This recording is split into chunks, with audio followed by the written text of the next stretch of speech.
सत साहिब सतगुरुदेव की जय। बंदी छोड़ कबीर साहिब जी की जय। बंदी छोड़ गरीबदास जी महाराज जी की जय। स्वामी राम देवानंद जी गुरु महाराज जी की जय हो।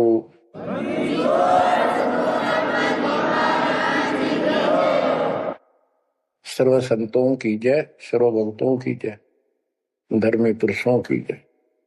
श्री काशी धाम की जय, श्री सुडानी धाम की जय, श्री क्रोथा धाम की जय, श्री बरवाड़ा धाम की जय। सत साहिब परमपिता परमात्मा कबीर परमेश्वर जी की असीम श्रद्धा से बच्चों आपको अमर कथा सच्चा ज्ञान सुनने को मिल रहा है। आपकी किस्मत परमात्मा ने अलग लेखनी से लिखी है, अलग आपका अकाउंट है जिस पर काल का कोई अधिकार नहीं है। बच्चों, परमात्मा का एक एक शब्द अपने को सत्य मानना होता है। या तो भक्ति पर लगो मत, भोगो कष्ट। भक्ति पर लग के भी और भक्ति मार्ग में अविश्वास होता है तो वो प्राणी सफल नहीं होता। जैसे दास को पहले शुरुआत में परमात्मा की चाह खूब थी और ये सुना करते थे द्रौपदी का चीर मिट गया, नरसिंह दास भगत की कुंडली भगवान ने ली। तो इस तरह की बातें आत्मा मानती थी, भगवान कुछ भी कर सकता है, पर कोई कह देता था नहीं ऐसा नहीं हुआ करता है, तो वैसे भगवान की आस्था बनाने के लिए कह रखा है ऐसा नहीं हो सकता। तो मन ये भी मान लेता था कि ऐसा ना होगा, पर भगवान तो है। केवल इतना मानकर भक्ति कर रहे थे, दीक्षा भी ले ली थी। और फिर परमात्मा ने ऐसा अजब गजब किया, वो सारी शंका मिटा दी। लोहे की जाड़ी को 1 फुट से ज्यादा बढ़ा दिया और दोनों को बढ़ा दिया 1 कोटि। तो बच्चों, विश्वास बहुत जरूरी है। जैसे आपको उदाहरण दिया जाता है सत्संग के माध्यम से। एक गांव के बाहर 2 साधक साधना कर रहे थे। एक 40 साल से बैठा था, आयु 60 के आसपास हो चुकी थी। दूसरा 4 वर्ष से साधना करने लगा था, वो भी घर त्याग कर बाहर आश्रम बना रखा था। तो बच्चों, वैसे तो साधना दोनों की ही शास्त्र विरुद्ध थी। पिछले संस्कार से प्रेरणा इतनी प्रबल हो जाती है कि आत्मा भगवान की तरफ तड़प जाती है, उसको खोज के लिए निकल पड़ती है और जैसा कोई मार्गदर्शन मिलता है उसी अनुसार अपना सारा जीवन कुर्बान कर देती है। उससे उसका कुछ तप बन जाता है और कुछ सिद्धियां आनी शुरू हो जाती हैं।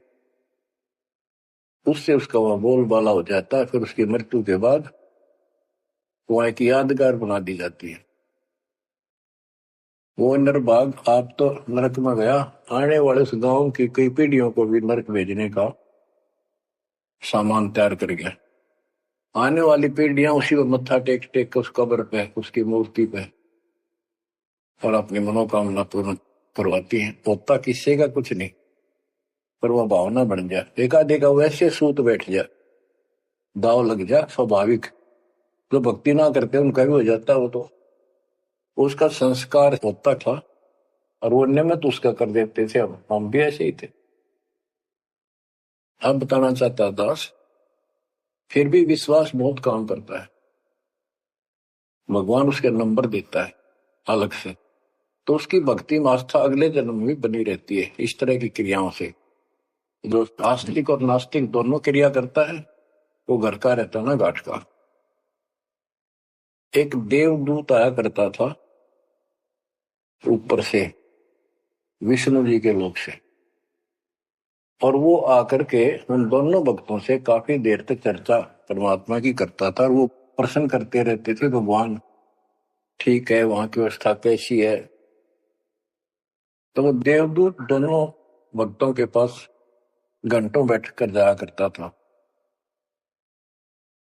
देवदूत से भगवान ने पूछा भी, विष्णु ने कहा जाता है, ये ऐसे ऐसे आपके भगत हैं बहुत गजब के, कुर्बान हाथ के लिए तो उस गांव में, और मैं वहां बैठ रहता हूँ कुछ देर जाके,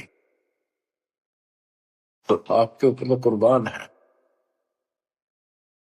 तो विष्णु जी बोले, भगत तो एक है, एक तो वैसे टाइम पास कर रहा है। देवदूत बोला, जी वो होगा जो 40 साल से आपके लिए कुर्बान घर छोड़ के आया। तो भगवान बोले, ना, दूसरा जो 4 साल से बैठा है वो भगत है, उसको मुझ पर विश्वास है और बड़े को विश्वास नहीं है। ये बात उस देवदूत का गले नहीं उतरा, ये तो हो ही नहीं सकता। तो भगवान ने समझ लिया कि देवदूत को विश्वास नहीं मेरी बात पे। तो विष्णु जी बोले, भाई एक काम करना देवदूत, आज तू लेट जाना समय से, दोस्त जिस समय जाता है, और फिर वो पूछेंगे कारण लेट होने का, तो उनको फिर ऐसे बताना कि आज भगवान ने समय दे रखा था कि दोपहर को सुई के नक्के में के सुराख में हाथी निकाल लेगा भगवान, और कहना कि मैं उसको देखने के लिए रुक गया, और भगवान ने हाथी उस सुई के नक्के में के निकाल दिया। वो इसी तरह किया। देवदूत पहले उसके पास गया, बड़े के पास, क्योंकि उसको भरम था। तो विष्णु जी ने कहा था, फिर ये देखना वो कौन क्या प्रक्रिया करता है, तुझे स्वयं फैसला हो जाएगा भगत कौन है। देवदूत उस बड़े के पास गया,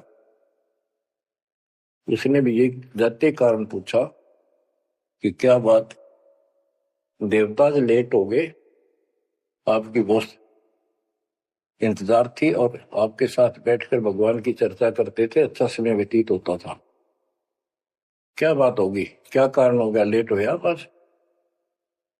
देवदूत ने वही बताया कि आज दोपहर को भगवान ने एक लीला करनी थी, वो देख कर आया। तो भगत बोला, क्या लीला की, कि कमाल कर दिया भाई, हद कर दी। भगवान ने एक हाथी को सुई के नक्के में निकाल दिया। इसको देख कर आया मैं, इसको देखने के लिए रुका था। भगत बोला, 40 साल वाला देवदूत देवता इसी झूठ बोल किसी का दत्त जा, ये कभी हो सकता है? सुई के नक्के में का हाथी निकल जा, क्यों झूठ बोल रहा है? देवता होकर ऐसी बात कर रहा था। तो उस देवदूत के होश उठ गए और उसके सारे अनुभव फेल हो गया।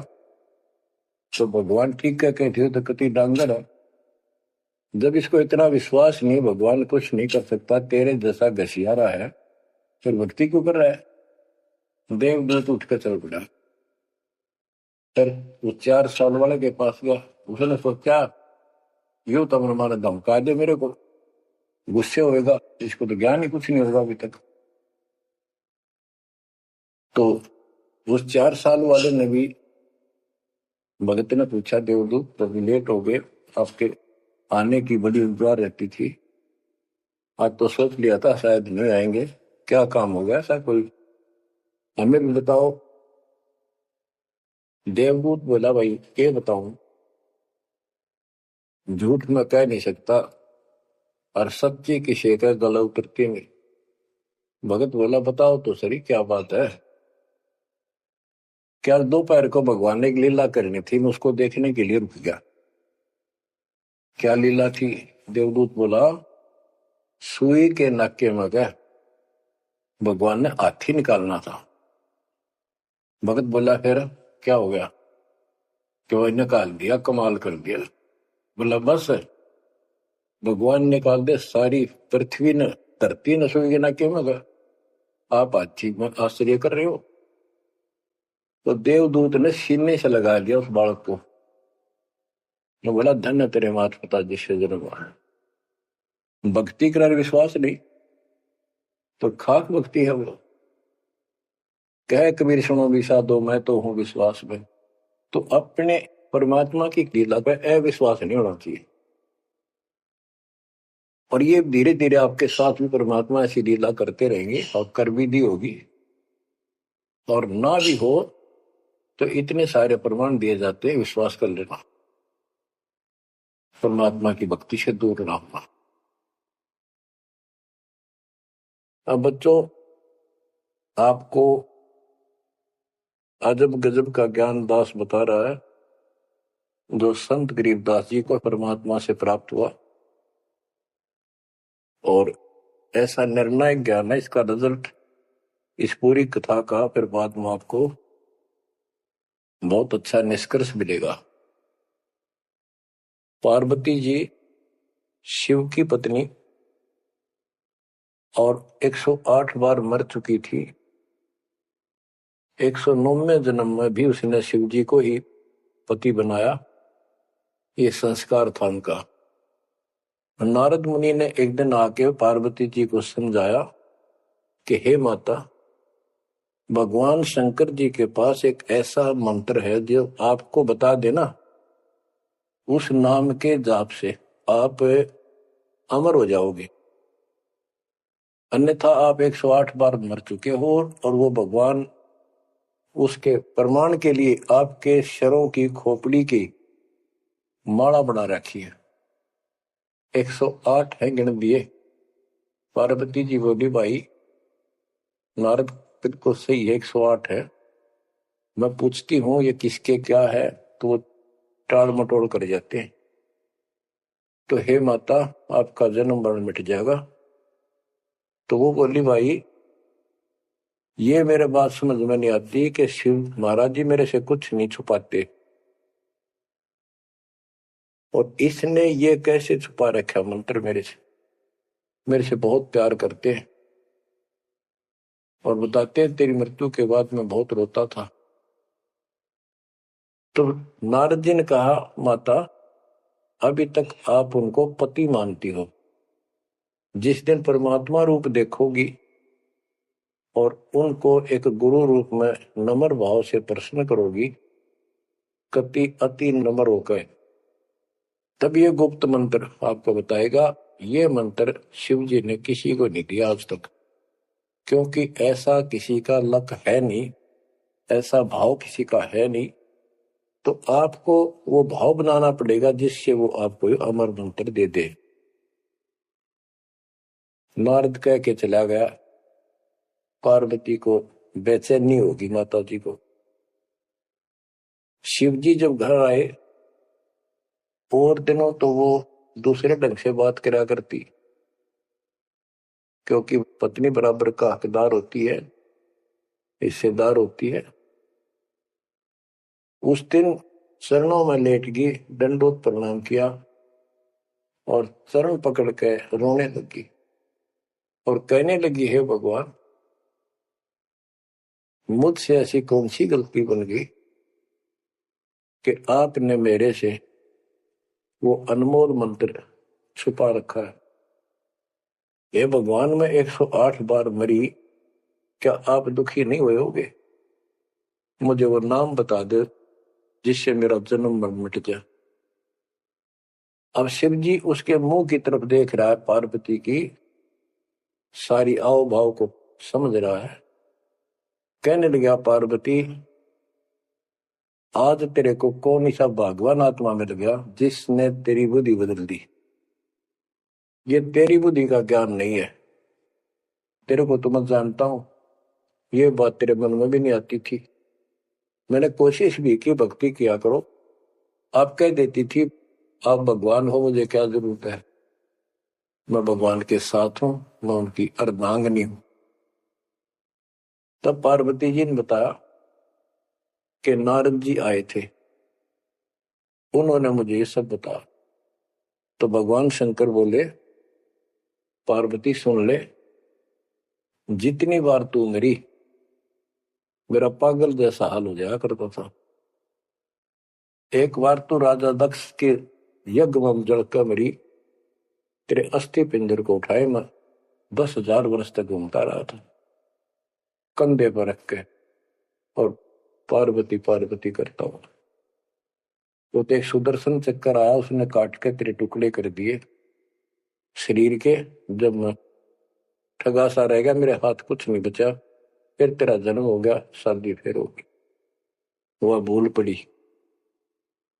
ये मंत्र ऐसा अजब गजब है, ये आम व्यक्ति को नहीं बता जा सकता। भगवान शंकर जी ने कहा कि अब तेरी आत्मा सच्चे दिल से डिमांड कर रही है, अब मैं तुझे यू नाम दूंगा। गरीबदास जी बताते हैं कि जैसे सीप एक जानवर होता है, शंखला सा जैसे एक शंख होते हैं, इस टाइप के मजबूत शरीर का, और उसको सीप बोलते, सीप।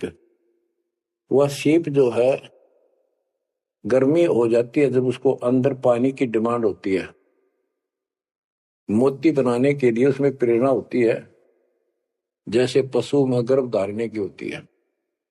उस समय सीप समुद्र के ऊपर आ जाती है, ऊपर बादल गरज रहे होते हैं, यदि उसका मुंह खुला हो और बारिश की एक बूंद भी उसके मुख में चली जा, तो उससे मोती बनना शुरू हो जाता है। उस बूंद को लेकर सीप वापस समुद्र में गोता लगा जाती है, उसमें मोती बन जाता है। और यदि सीप का वो मुंह बंद हो तो सारा सामान बरस जाए उसके ऊपर, मोती नहीं बने। तो पार्वती को समझाया कि अब तेरी सीप आत्मा का मुंह खुल चुका है, अब मैं यू नाम दूंगा, असर करेगा। और पहले तेरी सीप आत्मा का मुंह बंद था, इसलिए ये उन्मोद मंत्र ऐसे व्यर्थ नहीं कर सकता था। फिर कहा कि चलो, सुबह सुबह एकांत स्थान पर पहुंच गए। वहां एक सूखा वृक्ष था, पत्ते भी नहीं थे, उसके नीचे बैठ गए। और बच्चों वहां फिर दोनों हाथों की ताली बजाई, तो आसपास के पक्षी उड़कर भाज गए, इतना शोर हुआ। और जो अंडे थे वो बच्चे बढ़कर उड़ गए। उसी वृक्ष की खोगड़ में एक खोखले स्थान पर तोते के अंडे थे। वो जो अंडे थे, उस स्वस्थ अंडे तो बच्चे बढ़कर उड़ गए, और एक अंडा अस्वस्थ था, कति खराब हो गया था, गंदा हो गया था, वो वही रह गया। भगवान शंकर को पता नहीं था कि इसमें कोई तोते के बच्चे भी हैं, अंडे भी हैं। उनको मालूम था कि अंडे भी होंगे तो बच्चे बनकर जा चुके होंगे। अब बच्चों, बहुत सी कहानी इस एक ही कथा से आपको समझ में आएगी।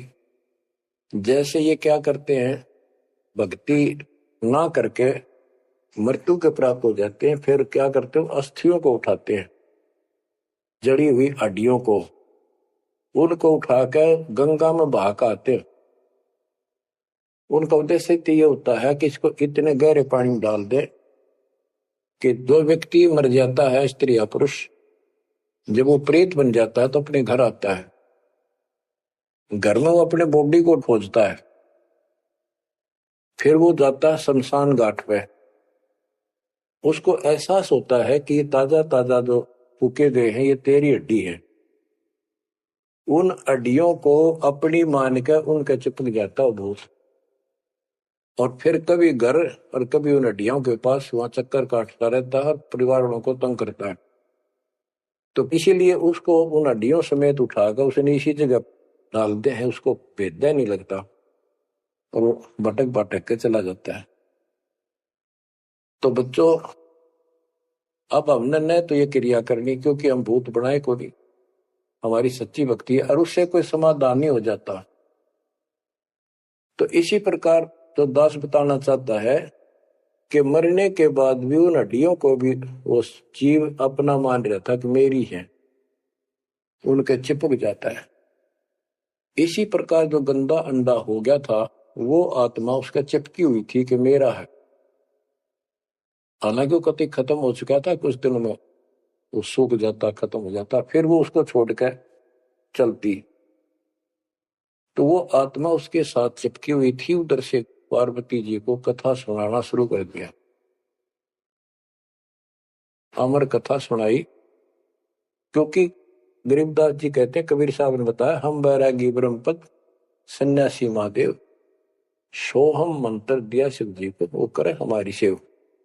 तो कबीर साहब ने इन सब को यो अमर ज्ञान सुनाया था, सतलोक वाला, सृष्टि रचना सब सुनाई। भगवान ऐसा है, भगवान ऊपर है, भगवान ऐसा है, वो सबका मालिक है। जब तो मान ली, प्रथम नाम एक ले लिया, किसी को ओम दे दिया, किसी को सोम दे दिया, किसी को हरियम, किसी को किलियम। इस तरह इनको अपना बनाया परमात्मा ने। और फिर सोचा था कि दोबारा मैं आऊंगा, अगर इनकी बुद्धि काम करेगी, इनकी आस्था ठीक रही, तो फिर नए सिरे तो मंत्र पहला दूंगा। जब दूसरी बार परमात्मा गए तो इन सब की बुद्धि काल ने फेर दी।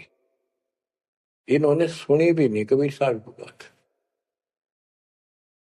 तो कबीर साहब वापस आ गए।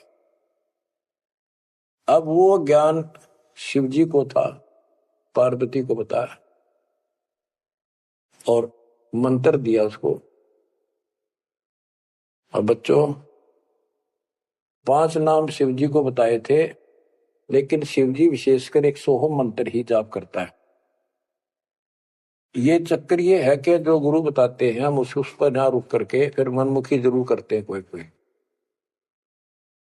और परमात्मा जी ने, कबीर साहब ने शिव जी को सब कमलों का भेद बताया था। ये योगी था, इससे तो एक कमल भी नहीं सुलझा था, एक भी, और अभी तक नहीं सुलझा है, लेकिन ज्ञान सारा बता दिया था। तो पार्वती को सुनाया जा रहा था ज्ञान, पार्वती यश करती जा रही थी, देखो ये मूल कमल है, आगे चलो स्वाद चक्र है, फिर नाभि कमल है, अर्धा कमल है, उसमें ऐसे ऐसे देवता हैं, कंठ कमल में ऐसा है, त्रिकुटी कमल तक पहुंचा दिया बस। पार्वती जी ध्यान मगन होगी, उसको नींद आ गई, बोलना बंद कर दिया। उधर से वो पक्षी इस कथा को सुनने से वो अंडा स्वस्थ हो गया तोते का, और ओंकार्य बुलंद आ गया। शिवजी ने देखा आवाज और तरह की आई, पार्वती तो सो रही है, लटके ले रही है बैठी बैठी, आवाज कहां से आई? उसने देखा एक पक्षी उस वृक्ष की खोगड़ में, उथोथे स्थान में नजर पड़ा, पक्षी उड़कर भाग गया। शिवजी उसके पीछे चल पड़े कि इसने मेरा ज्ञान चुरा लिया। आकाश में उड़ गया, उड़ के पीछे हो लिया। ये तोते वाला जीव परमात्मा की अमर कथा सुनता है, उसमें भी शक्ति सिद्धि आ गई थी। और ये ज्ञान जो है पूरे पहुंचे हुए संत से सिद्धि युक्त और अधिकारी से सुनने से ज्यादा असर करता है। भगवान शिव 3 लोक के प्रधान है, इनमें आध्यात्मिक शक्ति है, वो साथ मिलकर उसकी आध्यात्मिक शक्ति के साथ वो वाणी परमात्मा अमर कथा उसके भी बॉडी में गई, उसमें सिद्धि आ गई। मोक्ष तो बहुत दूर की बातें हैं, ये तो लंबा चैप्टर है, लंबी कहानी है, लेकिन थोड़ा थोड़ा हिंट आपको देना पड़ता है, कहीं कभी कोई मिसगाइड ना करते। सिद्धियों कहते ये अष्ट सिद्धि 9 निधि के भरे पड़े हैं शिव जी, और इनके वचन से भी सिद्धि आ जाती है, किसी को ये कह दे तो। लेकिन उन सिद्धियां ने के चाटा, ये मोक्ष तो ना हुआ है। भाव कहने का ये है कि वो तोते वाला प्राणी वेद व्यास के आश्रम में पहुंच गया, उड़ता उड़ता पीछे पीछे शिव जी, वहां शरीर छोड़ गए। और व्यास की पत्नी ने जमाई ली थी, उसके द्वारा, सांस के द्वारा सूक्ष्म जीव अंदर चला गया। और जब गर्भ धारण का समय आया तो उनके गर्भ में स्थान लिया, उस बच्चे के शरीर में प्रवेश हो गया, 12 वर्ष तक वहीं रहा। आगे कथा इसमें आगे आएगी, वो बताऊंगा। अब ये वाणी सुनाऊंगा जो आसानी से आपका समझ में आएगी। मोक्ष मुक्ति का लख्यान बेवा, ब्रह्म पुत्र व्यास सुखदेवा, सतगुर मेरा महादेव बंका, 84 की मिटी न शंका। के महादेव जैसे भी उनको मिले फिर भी 84 लाख योनियों का चक्कर उसका मिटा नहीं। 78 जन्म गौरी भरमाई, शिव को रुनमाला गले लाई। अर्ध शरीरी देवी गौरा, जिनका थीर बयानी मोरा। 108 जन्म पार्वती जन्मती मरती रही और शिव जी ने उसके सिर की माला, सिर के रुंड खोपड़ियां माला बनाकर गले में डाल रखी थी। अर्ध शरीरी देवी गौरा, जिनका थीर भया नहीं बोरा। अर्धंगनी थी शिव की पार्वती और उसका भी मोक्ष नहीं हुआ। नारद मुनि उपदेश बखाना, गिरजा सुनो मोक्ष पद गहमा। सुन हे देवी गौरा माई, 68 तीर्थ पर भी नाई। पिंड प्रदान किए का बारा, खुला नहीं मुक्ति का द्वारा। जब पिंड प्रदान कहते हैं ना, पिंड प्रदान करने से भूत जुनी जा छूटे थे। पिंड प्रदान करंत, गरीबदास जिंदा के नहीं मिला भगवंत। जैसे पार्वती भूत पड़ गई, पिंड प्रदान कर दिए, भूत जुनी छूट गई और फिर पता नहीं किस दुनिया में चला जाता प्राणी। इसके संस्कार अच्छे थे, ये फिर मनुष्य जीवन, लड़की का जन्म हुआ, शिव जी के ब्याह गई। ये पिछले जन्म जन्मांतर की शक्ति भक्ति के कारण मनुष्य जीवन ज्यादा भी हो सकते हैं, लेकिन मोक्ष ना होने से फिर 84 लाख योनियों में जाना था। इस पार्वती ने भी आगे भी जाएगी, शिव जी भी मरेगा, पार्वती भी मरेगी और फिर ये 84 लाख योनियों में जाएंगे। कहते हैं चंद सूरज की आयु लग, जो जीव का रह शरीर। सतगुर से बेटा नहीं तो अंत कीर का कीर। अगर चांद सूरज की आयु तक भी जीव का शरीर रहे और पूरा सतगुर मिला नहीं तो अंत में कीड़े मकोड़े बनेगा। अब नारद जी बता रहे पार्वती जी को, सुन हे देवी गौरा बाई, 68 तीर्थ पर भी नाई। पिंड प्रदान किए के बारा, खुला नहीं मुक्ति का द्वार। सारे कर्म कांड कर लिए तेरे मृत्यु के बाद, तेरा फिर भी मोक्ष नहीं हुआ, फिर जन्म हुआ। रुंडमाला शिव के गले माही, सो देवी तुम जानो माही। गरीब रुंडमाला शिव के गले, गेजा के सब शीश। भक्ति दुराई देव को ना परसा जगदीश। तुम्हारा देवी रूप विशाला, शिव तो पैर रहे रुंडमाला। भौतक पर लहो हो जाई, लंबी उम्र शिव कलिमाई। दीर्घायु शिव है अनुरागी, तुम देवी गौरी दिल त्यागी। मूल मंत्र ने नाम सुनाया, ताते कल्प हुए तेरी काया। महादेव देवनपति देवा, जाकी करी ने गौरी सेवा। कर बंधन कर शीश नवाओ, तन मन अर्पो शीश चढ़ाओ। शिव है मोक्ष मुक्ति के दाता, तो से भेद कहूं गौरी माता। चरण गहो चिंतामणि केरा, ताते प्राण अभय हो तेरा। कमल रूप देवी दिल की न्या, नारद मुनि उपदेशी चीन्या। जब आए शिव मंदिर अवधूता, देवी चरण लिए सतरूपा। अब कहते नारद के कहने से पार्वती जी ने, गौरी देवी ने कति पाक साफ दिल कर लिया, कमल की तरह। कमल के ऊपर कोई मैल नहीं होता, ना कोई धूल टिकती है, ना जल टिकता है, ना कोई कीचड़ टिकता है। तो ऐसा साफ दिल किया और जब शिवजी घर पर आए, उनके चरणों में चरण लिए सतरूपा। सच्चे भाव से चरण लिए। चरण पकड़ रोवत है बाला, मोरे शीश किए रूपमाला। मोसे भक्ति दुराई देवा, मैं जाने नहीं तुम्हारी सेवा। मोसे भक्ति दुराई स्वामी, हमसे भेद कहो निज दामी। मैं अबला हूं बाला बोली, पार निभाओ हमारी डोली। कति चरण पकड़ के कहने लगी, मैं तो भोली सी लड़की हूं और मेरा बेड़ा पार करो। बच्चों, ये सारी कहानी आपको मौखिक सुना दी। इन वाणियों में सारा इसी का निष्कर्ष है। अब क्या बताते हैं, गरीब मूल मंत्र महबूब का ये सुनाओ मोही।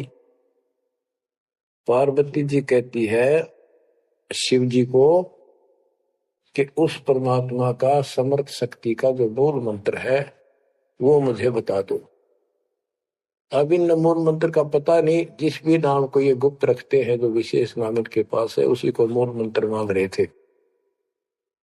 गिरी मूल मंत्र महबूब का ये सुनाओ मोही, युगन युगन के पातक कटे छूटे तेंद्र द्रोही। पूर्व जन्म की कथा सुनाओ, मूल मंत्र हमें शिव गोराओ, भूल रही भवसागर हमी, मोक्ष मुक्ति के दाता तुम ही। शिव बोले सुन देवी बाता को उपदेशी मिला विदाता, ये तो ना ही ज्ञान तुम्हारा, हम सो भेद कहो परवार। कि आज जैसे तू बोल रही है कि तेरी बुद्धि की बात नहीं, तुझे कौन ऐसा भगवान आत्मा मिल गया जिसने तेरा मन फेर किया। गिरजा कह सुनो शिव स्वामी, तारण आदि घरनामी, नारद मुनि उपदेश समोदम, दीन ज्ञान ध्यान परमोदम। शिव समर्थ बोले हैं जब ही, गौरी ज्ञान सुनाया तब ही। कोटि कल्प प्रलय युग बीती, ज्ञान ध्यान सब ही परचिति, तुमरा मन नारद मुनि फेरा, सुनो ज्ञान तुम गौरी मेरा। बनखंड चलो गौरी दीवानी, पंछी सुने न हमारी बानी। ऐसे स्थान पर चलो पक्षी भी कोई हमारी बात ना सुन सके। जब शिवकर से लाई तारी, उड़ गए पंछी नर और नारी।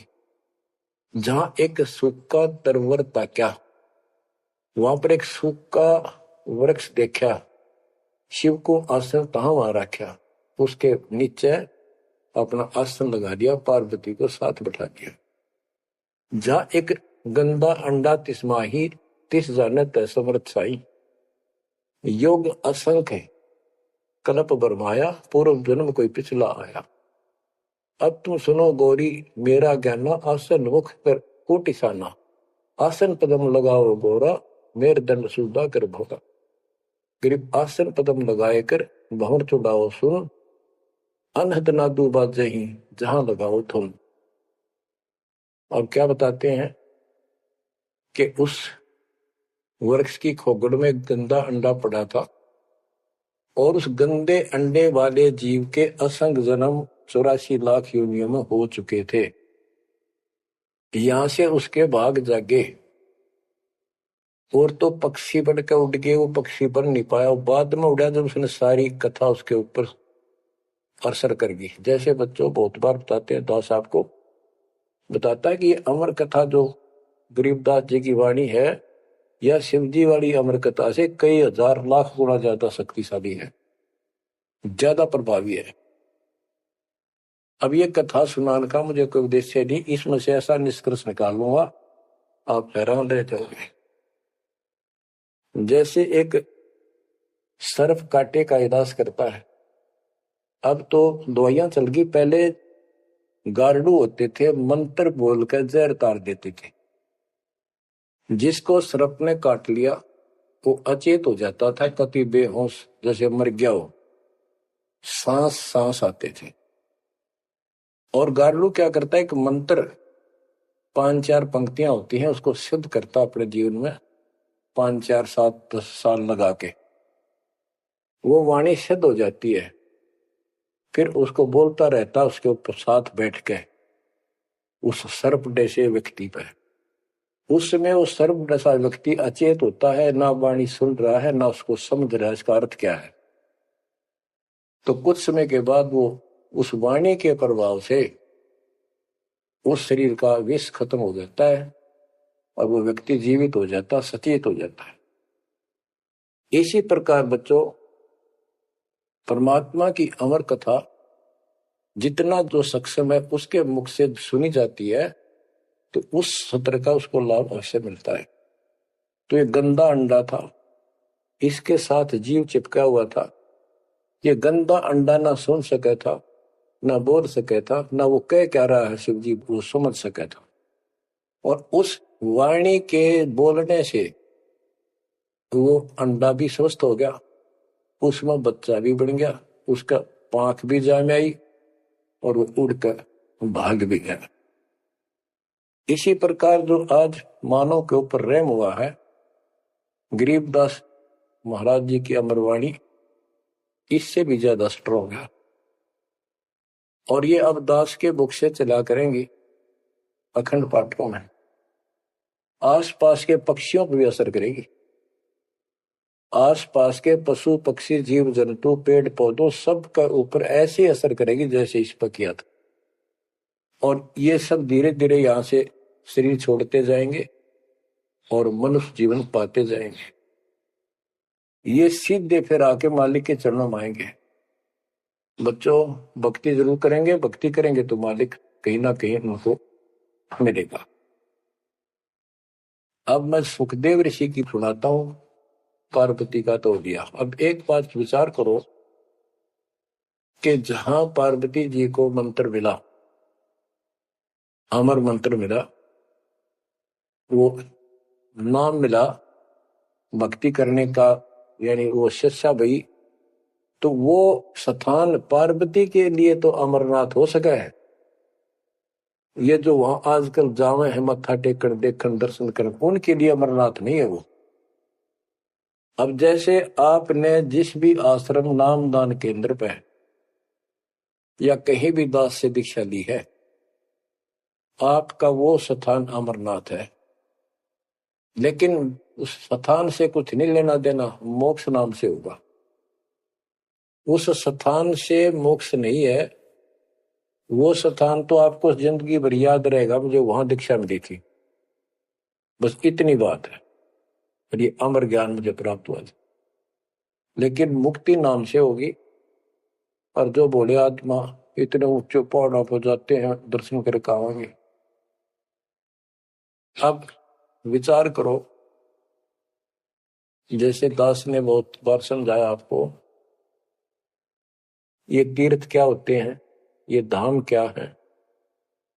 जैसे पार्वती को वहां नाम लिया, नाम लेकर अपने घर ना आएगी, अब भक्ति करिए, वहां क्या रखा है।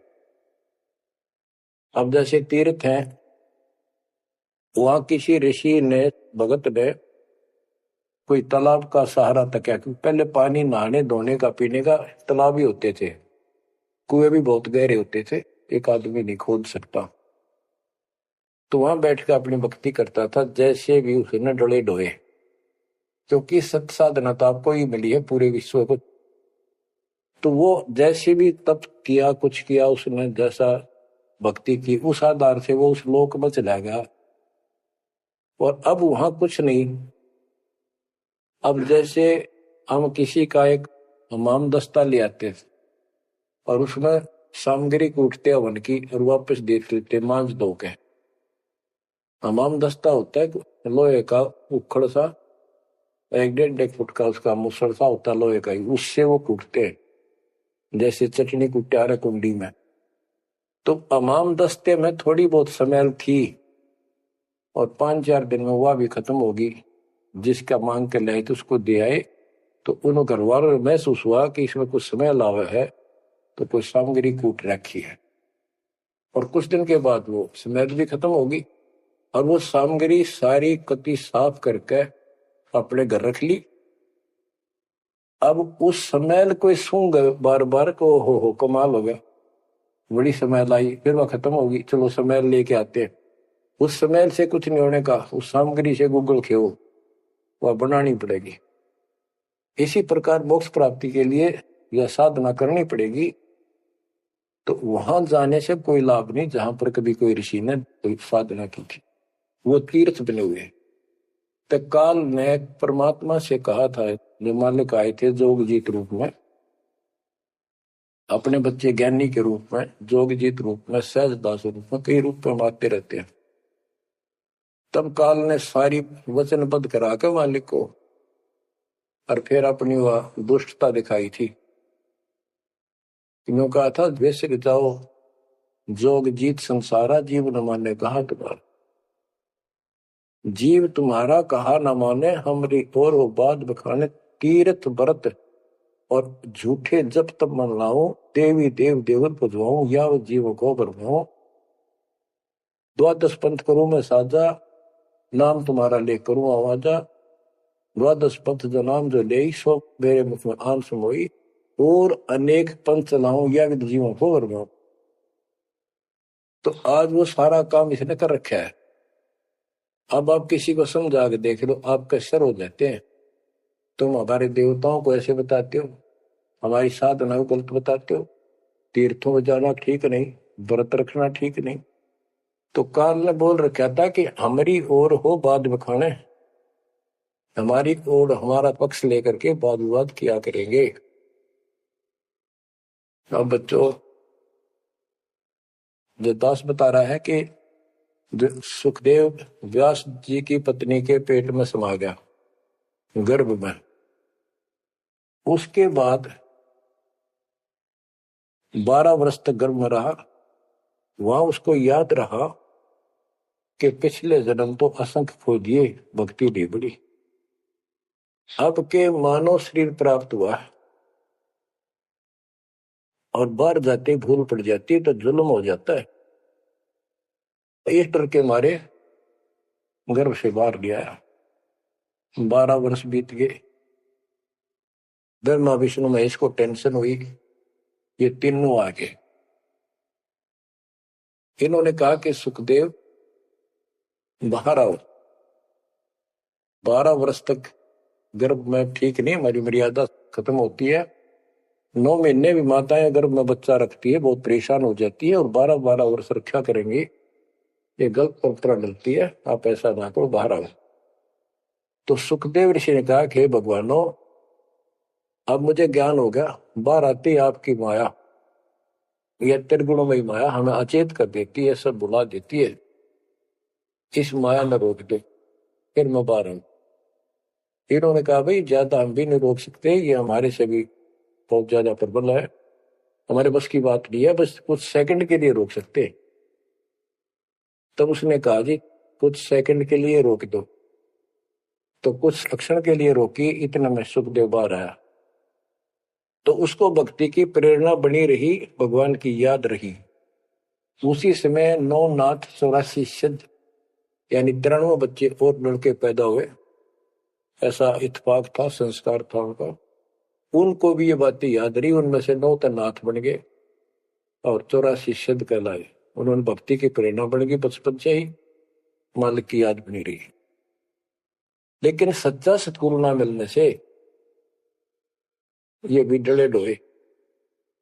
अब बच्चों ज्ञान पूरा आ चुका है और वो ठीक का समय आ गया है।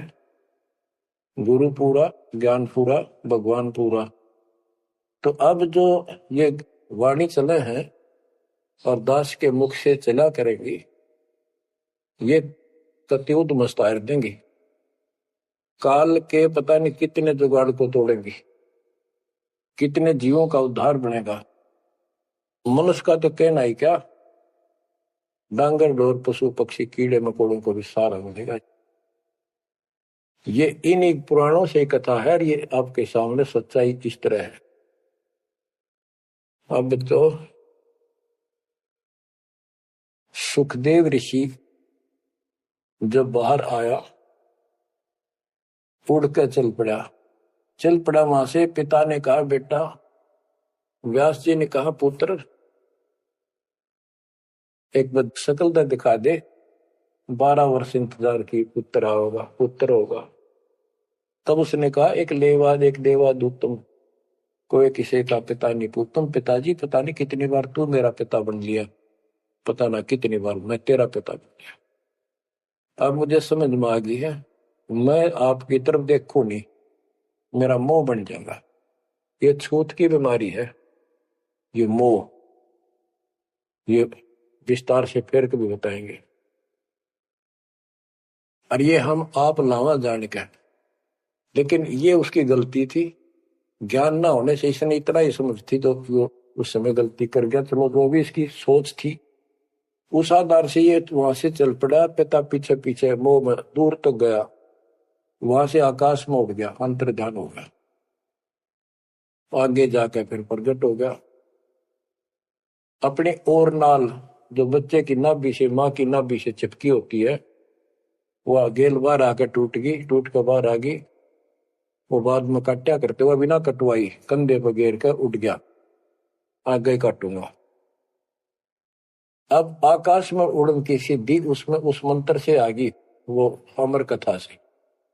अमर कथा में शिव जी ने पूर्ण परमात्मा की महिमा बताई, जो कबीर साहब ने उसको सुना रखी थी। इसमें काफी प्रकरण है, अब इतना समय नहीं जो मैं वो सारी बताऊंगा आपको। कभी परमात्मा ने दया की तो फिर उनको विस्तार से समझाया करेंगे। तो कहने का भाव ये है कि सुखदेव ऋषि को अभिमान हो गया कि मैं बहुत बड़ा सिद्ध पुरुष हूं, आकाश में उड़ जाता हूं। तो बच्चों स्वर्ग में जाने लग गया, और स्वर्ग के देवता ऋषि महर्षि सब उसको उसकी जो है ना पूरी वो करे, सम्मान करें, उसकी आरती तारे कि बड़ा धन भाग है तेरे, बड़ी सिद्धि प्राप्त कर लिए। इन इतना पता सिद्धि आएगा, और जन्म से ही छोटी उम्र में आपको इतना कुछ प्राप्त हो गया, आप तो बड़े पहुंचे हुए हो। तो सब उसकी खूब अच्छी तरह प्यार रखे, महिमा गाँव। एक दिन उसने स्वर्ग में जाने की इच्छा व्यक्त की, विष्णु जी के लोक में। वहां उसको इसलिए नहीं जाने दिया कि उसका गुरु नहीं था। विष्णु जी तक बात कही। विष्णु जी ने पूछा कि हे ऋषि जी, आपने गुरु नहीं बना रखा? अगर नहीं, गुरु की क्या आवश्यकता महाराज, ये गुरु बना रहे वो नहीं आ पाए और मैं बिना गुरु के आ गया। विष्णु भगवान बोले ठीक है, वो अलग बात है, या वही रह सकता जो पहले गुरु बनाओ। फिर एक बीमारी और अहंकार के मेरे बराबर पृथ्वी पर कोई गुरु नहीं, मैं बाल ब्रह्मचारी, वहां कोई ऐसा संत नहीं, मैं बनाऊं गुरु किसको? विष्णु जी ने कहा कि राजा जनक मेरे परम भक्त है, आप उनसे दीक्षा लो। यूं कह के विष्णु जी चले गए, उसको बाहर निकाल दिया पार्षदों ने। वो स्वर्ग में आए, वहां सारी कथा बताई। फिर अन्य स्वर्ग, कोमर स्वर्ग, फिर ऋषियों के पास आए नीचे, उनको बताया तो सब ने कहा कि सुखदेव बहुत बड़ी गलती कर रखी है, गुरु नहीं बनाएगा, गुरु नहीं बनाएगा तो गधा बनेगा। तो पिछले जन्मों में उसको एकदम वो रील सी चल गई कि मैं कभी गधा बना था एक बार, पर अंधा हो गया, स्वामी ने छोड़ दिया, कुमार ने, और मैं भटकता भटकता इन नाले में फंस गया। मेरा पुली बना ली लोगों ने, आन जान लागे, मैंने कहा नहीं, भटक के भूखा होकर तो मरा, प्राण निकले। उस भय से उसको चिंता बनी। फिर अपने पिता के पास वापस आता है। व्यास जी देख के बड़े खुश हुए कि बेटा आ गया। सारी बात पूछी तो सारी अपनी समस्या बताई पिताजी के सामने। पिताजी ऐसे ऐसे बात है, भगवान ने कहा कि राजा जनक को गुरु बनाओ। तो व्यास जी, क्योंकि जितने भी महापुरुष हैं वो एक सुर में बोलते हैं, उनको इतना ज्ञान तो है, गुरु बिन बात नहीं बनती। उसने विशेष ज्ञान तो सुना नहीं था, वो बैटरी चार्ज होगी, उसने उड़ा कर रहता, उससे ज्ञान था ही नहीं इसको। तो व्यास जी बोले रे बेटा, मैं तो खुश था, चलो बेटा ना मेरे पास आया, पर यूं चर्चा तो चल रही है व्यास का बेटा इतना पहुंचा हुआ है, अपने गुरु नहीं बना रखे, तो तुम्हें कमाल कर दिया। तो दो कोटि का जीव नहीं, कल नहीं ये तेरा प्राण छूट जाएंगे या बैटरी खत्म हो जाएगी और नरक में जाएगा बेटा, गुरु बिन बात बढ़ती है। तो आखिर में हार कहने बोला, हे पिताजी, मैं कैसे गुरु बनाऊं राजा जनक को?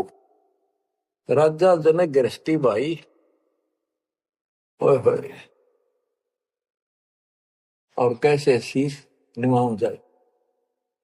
जनक विदेही राजा भाई, कैसे शीश निभाऊं जाई। सुखदेव बोले ज्ञान विवेक का, हमने स्त्री का मुख नहीं देखे। तो उसके पिताजी बोले जो भगवान ने कह दिया, तू अब भी अगरम बगरम कर रहा है, एक अन्य का जीव नहीं, तेने ज्ञान भी क्या आएगा? कहाँ जाएगा फिर तू? वहां तेरे को पढ़ने नहीं देंगे स्वर्ग के अंदर। जो मरता क्या नहीं करता, राजा जनक के द्वारे गया, वहां चरणों माथा टेका और अपने कल्याण का मार्ग पूछा। बच्चों, इससे बहुत सी जानकारी होगी आपको, अजब गजब ज्ञान होगा। क्योंकि अभी तक दास ने आपको केवल प्रमाण दिखाए, सारे ग्रंथ सुन जाए और एक नंबर का ज्ञान आपके हृदय में जमा दिया कि जो दास कह रहा है वो सारी सच्ची है। अब दास कोड वर्डों में, संकेतों में भी ज्ञान समझाएगा, तो भी आपकी आत्मा गिल्ला कैच करेगी साथ के साथ।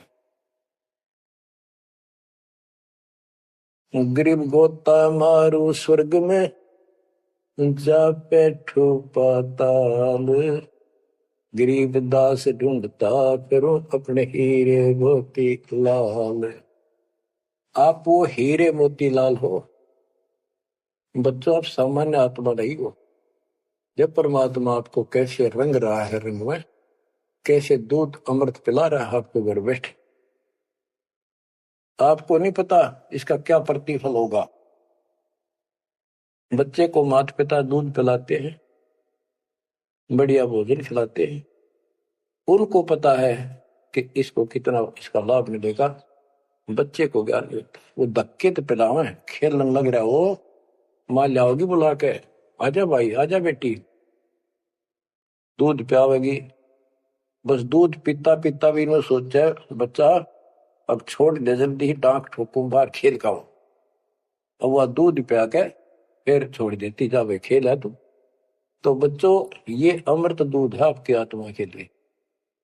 अपना काम करो, संसारी काम करो, फिर तो दिन का जो होमवर्क क्लास वर्क है वो भी करो। तो ज्ञान का जो असर है ये व्यर्थ नहीं जाएगा, आपकी आत्मा को इतनी ताकत दे देगा जिसमें भक्ति बिल्कुल सुदृढ़ हो जाएगी, सुरक्षित रहने लग जाएगी। क्योंकि मन में दोष नहीं रहेगा, कोई गलती बनेगी नहीं, तो सब कुछ सुरक्षित रहेगा। आपके मोक्ष के लिए परमात्मा ने कसर नहीं छोड़ रखी, जो भी संभव व्यवस्था है वो सारी कर दी है। बच्चों, तुम भी दया करियो, रहम करियो उस परम पिता पे, और इस दास की उम्र देखो और दास कहाँ है ये देखो, और यहां से आपके लिए क्या कर दिया उस दाता ने। उस मालिक को देखो ध्यान से, और यहां से आपके लिए क्या कर दिया उस दाता ने। उस मालिक को देखो ध्यान से। आप बालक नहीं हो, आपकी आत्मा में समझ आ जाने चाहिए कि ये क्या हो रहा है। कुर्बान हो जाओ, संसार की भूल जाओ बातों को, जो ज्ञान हम देते हैं उसके ऊपर समर्पित हो जाओ। तन मन धन सब अर्पिए, भक्ति मुक्ति के काज, जिनके उनमें बंदगी के इंद्र का राज।